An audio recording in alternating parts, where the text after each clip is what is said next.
of the day. We're going to Howard Kaye. Hi there, I'm here.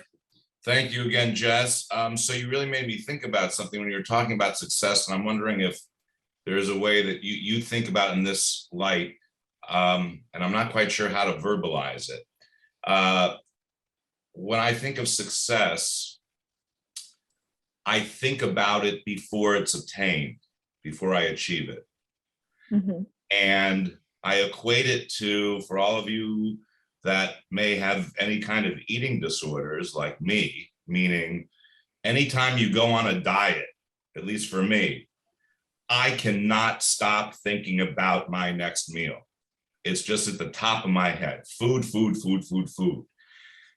And I think as it is so overly consuming to me, I can then transfer that into, if I'm working on something, if I have that same overwhelming feeling like I do about food, which is in a negative way, but what I'm working on in a positive way, and as I'm going through a deal, let's say, and I'm putting things together and I see it building, I can already see the end of the light, the end of the tunnel, and I can get so excited that whether it really happens or not, I've already convinced myself it's going to be successful.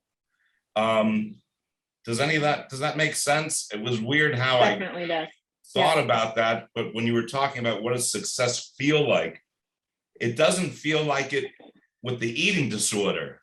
But if I take that same type of overwhelming feeling and apply it to success, I feel it there. So I was wondering if you have similar ways of making an analogy to that.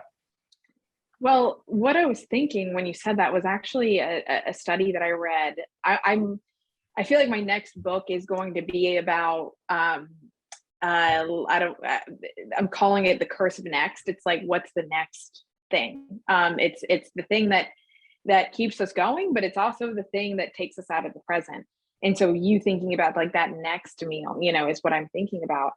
And there was a really interesting study that like we want to achieve things because we want to feel a certain way.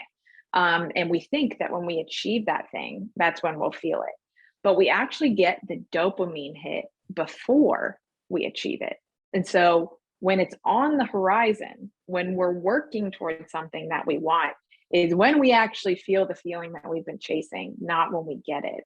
And so that is what I've been interested in, is like, how do we love the process, and the destination or the arrival point is like a cherry on top of a process that we've already enjoyed. So I think that might allude to a little bit of what you were saying, but it definitely struck something for me in that study. Right. Thank you. Absolutely Yeah. love